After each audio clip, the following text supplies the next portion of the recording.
मुंबई परिसरातल्या नवख्या सह्याद्री भटक्यांचं सोंडाई हे आवडतं ठिकाण. पोचण्यासाठी लागणारा कमी वेळ आणि वरच्या शेड्यांमुळे तुलनेनं असलेला सोपा चढ. उन्ह वर यायला सुरुवात झालेली. वाटेत म्हशी डबक्यात निवांत डुंबत होत्या. आम्ही आलेलो बहुतेक त्यांना आवडलं नाही. एकीनं नाक फेंदारून विरोध दाखवला. मग तिथून काढता पाय घेतला. आज निवांत होतो. परीक्षा नुकत्याच संपल्यामुळं जवळचाच पण पोरांच्या सोयीचा किल्ला निवडला. किल्ले सोंडाई. सोंडाई तसा एक छोटासा टेहळणीचा किल्ला आहे. पनवेल चौक फाटा आणि तिथून मोरबे धरणाचा विस्तीर्ण जलाशयाच्या काठानं सोंडेवाडीत पोहोचलो. तिथेच खासगी पार्किंग मध्ये गाडी लावून वर निघालो. पायवाट कुणाच्या तरी भात शेतातून जाते. मग त्यानंच कुंपण घातलंय, पण कुंपणावरून जाण्या इतपत जागा ठेवली आहे, सहज पार करता येण्याजोगी. शेतात भात लावलेला आहे. अजून 15-20 दिवसात काढायला येईल. इथे भात शेती आहे आणि त्यांनी सुरुवातीलाच कुंपण लावलंय आणि पण त्या तिथूनच आपली ही पायवाट वरती किल्ल्याकडे निघते. तसंच पुढे निघालो तर शेताच्या दुसऱ्या बाजूलाही तसंच कुंपण लागलं. पुन्हा थोडी कसरत करत पलीकडे निघालो आणि त्यावरनं कुंपणावरनं आपल्याला उडी मारून पलीकडे जावं लागतं.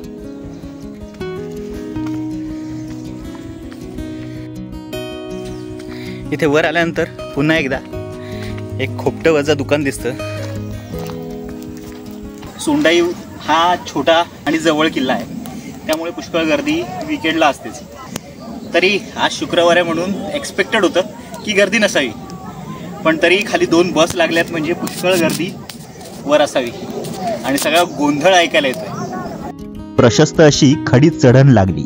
एक बाई आपल्या मुलीसोबत डोक्यावर टोपली आणि हातात सामान घेऊन चढत होती. दगडगोट्यातून 2-4 पावलांवर कमरेवर हात घेऊन विसावा घेत पण अखंड चढत होती.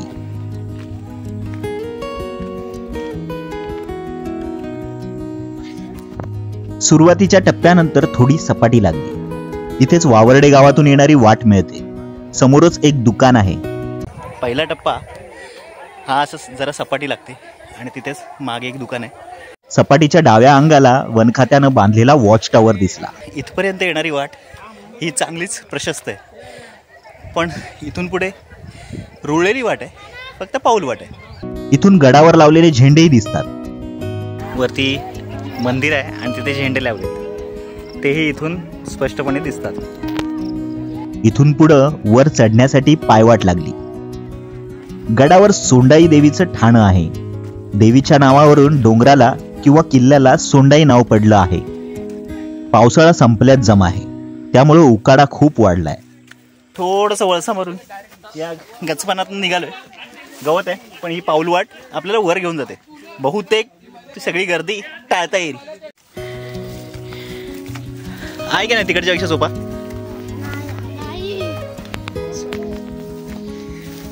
हळूच म्हणला ना. चल ना. चढ्याच्या प्रत्येक टप्प्यावर गावकऱ्यांनी दुकानं थाटली. आठवड्याच्या सुट्टी दिवशी दुकानं बहुतेक चालू असतात. आज शुक्रवार असूनही शाळेच्या सहलीमुळे दुकानं चालू आहेत. तो इर्शाळगड माथेरान रेंज नाही, ही सगळीच माथेरान रेंज आहे आणि याच्या मागे माथेरान नॅक. गडाच्या इतिहासाबद्दल तशी काही खास नोंद आढळत नाही, परंतु या छोटेखानी किल्ल्याचा उपयोग कर्जत परिसरातल्या घाटमार्गावर आणि आजूबाजूच्या परिसरावर नजर ठेवण्यासाठी म्हणजेच टेहळणीसाठी होत असावा. मे 1966 पर्यंत कल्याण भिवंडी पर्यंतचा प्रदेश स्वराज्यात आला. तेव्हाच कदाचित सोंडाई सुद्धा मराठ्यांच्या आधिपत्याखाली आला असावा.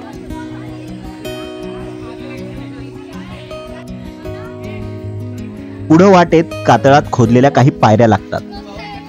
थोडा कठीण चढ चढून वर आल्यावर डोंगर डाव्या बाजूला ठेवत पुढे निघालो. डाव्या बाजूला वर सोंडाईचा डोंगर आणि उजव्या बाजूला खाली दरी आणि दूरवर पसरलेला मोरबे धरणाचा जलाशय. जलाशयाच्या पलीकडं इर्शाळगड, त्याच्या पलीकडं प्रबळगड आणि लपलेला कलावंतीन सुळका. मागच्या बाजूला आहे माथेरानची हिरवीगार डोंगर रांग. चल पटकन हळूहळू व्यवस्थित. चला तिथे थांब, मी येतो.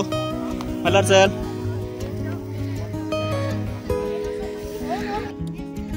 सर जाऊ दे तिला. डोंगराच्या धारेवरून नागमोडा चढ चढत दुसऱ्या पठारावर पोहोचलो. थोडा विसावा घेऊन इथे चढणीच्या डाव्या बाजूला असलेल्या जोड टाक्यानं दर्शन दिलं. शिवकार्य ट्रेकर्स दुर्ग संवर्धन ग्रुपच्या वतीनं येथील स्थानिक लोकांच्या सहकार्याने किल्ल्यावर दुर्ग संवर्धनाचे काम झाले आहे. आता मुलांच्या गर्दीतून पुढे निघालो.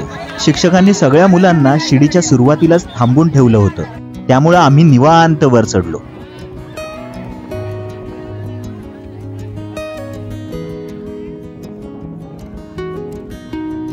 पहिली शिडी संपल्याबरोबर डाव्या बाजूला आणखी एक पाण्याचं टाकं लागलं.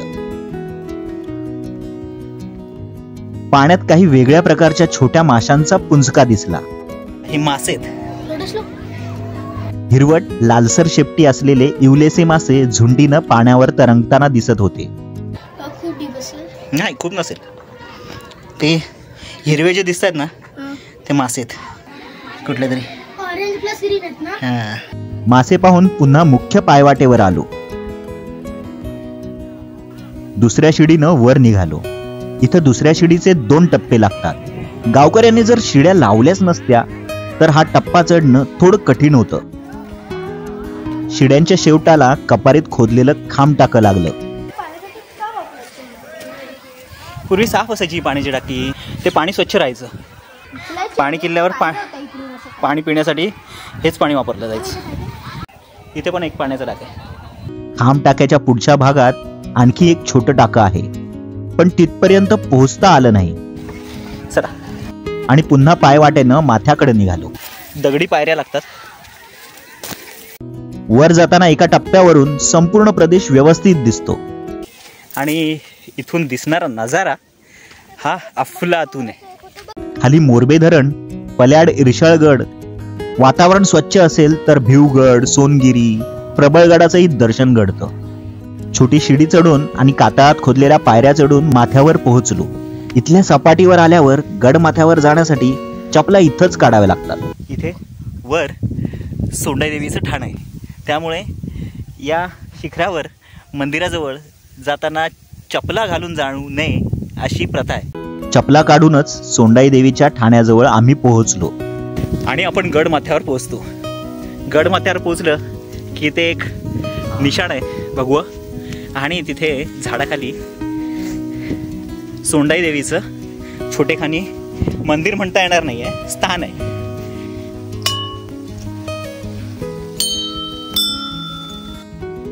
निवांत देवीच्या चरणाशी नतमस्तक झालो. बाजूचा गोवारी देवाचा डोंगर एका खिंडीमुळं सोंडाई किल्ल्यापासून वेगळा झालाय.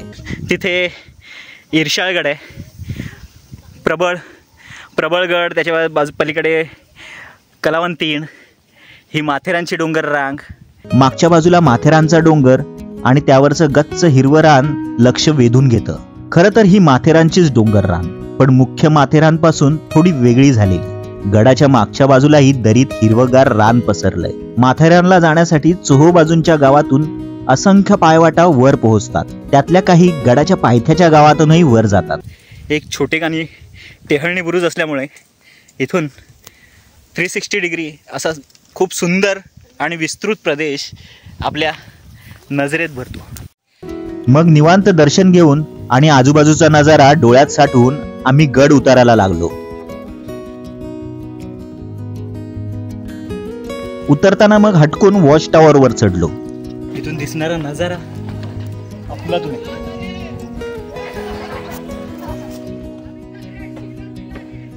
समोर इरशाळगड. खाली उतरलो आणि शीण घालवण्यासाठी मोरबे धरणाच्या पाण्याजवळ बसलो तर चक्क म्हशीच तिथं डुंबायला आल्या. मासा पडते मासा. थोडा वेळ मल्हारचा मासे पकडण्याचा अयशस्वी प्रयत्न बघून परत निघालो. सोंडाई किल्ल्याचा व्हिडिओ जर आवडला तर नक्की शेअर आणि सबस्क्राईब करायला विसरू नका.